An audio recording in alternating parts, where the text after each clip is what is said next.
the setup that you use for shock pressure, and we're modifying the ride height a little bit on the front of the snowmobile. It depends on what shock package you have, but it's important to know that your pressures on your shocks are going to have to be figured out by the rider. And we have a good idea of what we think they should be, but it really ends up being a rider preference.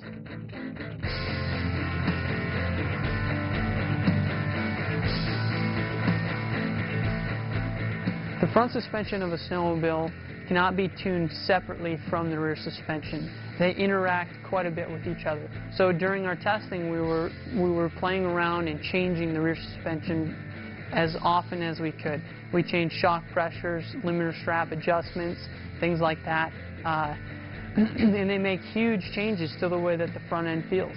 We can have our A-arms on here, and we can set the suspension up in a way that would make the sled handle very poorly. It wouldn't turn very well, it handles really poorly through the whoops, it corners really poorly, off trail it's really bad. So the rear suspension is really, really critical.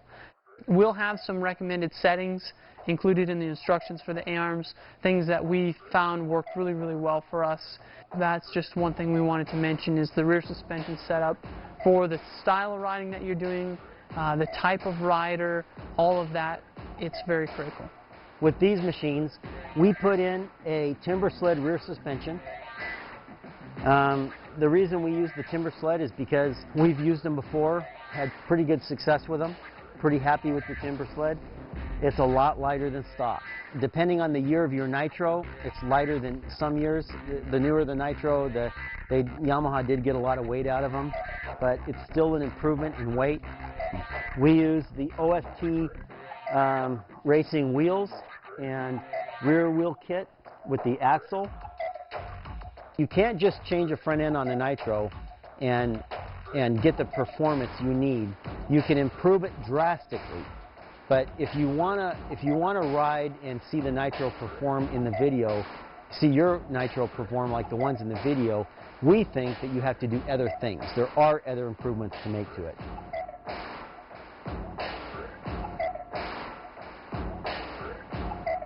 Everything that we weighed was with gas, and it all has oil, and so the Pro came in at 545. The Nytro Black came in at 580 wet, and so it's 35 pounds heavier, and there are some characteristics with the Nytro that you're not gonna get away from. The 4-stroke motor is something that is going to be there. What we found is it's not as a significant factor as most people thought it was.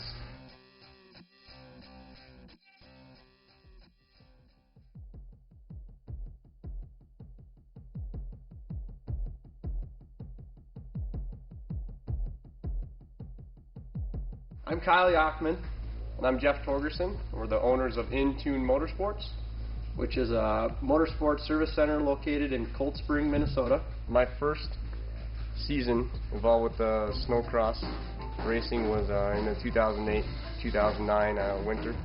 I worked with the factory Yamaha snowcross team as Ian Hayden's mechanic, and I've been involved with snowcross racing ever since then. The last 3 seasons I've worked with Tim Tremblay with Factory Skidoo. 2008 winter season winning semi-pro open championship, and 2009 winter season winning a pro super stock championship and rookie of the year. 2007 I was with a team that was looking for some products for our machines. We approached Skinz. Our relationship has kind of grown from a business relationship to more of a friendship. Got to know Jeff, Jake, and Ike through that, which has turned into the relationship today, which led us to the Nytro Black project. This past spring we were talking with Skinz about the work they've done with the Nytros in developing the Nytro into something bigger, something better, and the project just developed from there. The Skinz family, with their mountain riding background and development of their products over the last few years, had a good idea of what they wanted on the machines, and we worked with them on our inputs as far as how it should go together, and the fitment of their products to do a production run. And our job was basically to disassemble and reassemble and build the sled how we would all want it. For us, the disassembly of the machine was fairly simple, straightforward. We stripped it down to the subframe, just leaving the engine bolted to it, and the whole front end, front clip, tunnel, rear suspension all came off, and Skinz modified it from there.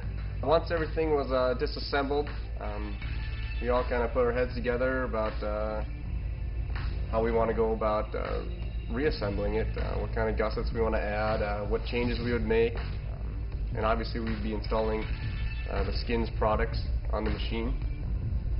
With my history with the race team, I was pretty familiar with the sled and some of its weak points and improvements that I felt it needed. I feel that we built it the way that we would want it.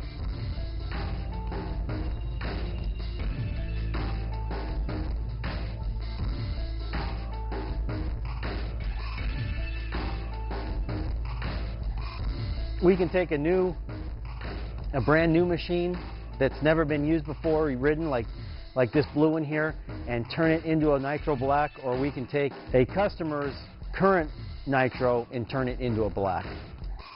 As we progressed through the front end, we kind of felt, and we started getting more and more to the feeling that we were going to produce this as a product. We felt like we had to offer something else out there that would show the customer that, yeah, this thing can actually do this, and this is an authentic change. So that's where the video comes from. That's why we made this available, so you could watch it, and we thought it would be interesting if you saw how we arrived at our conclusions and just everything that we did.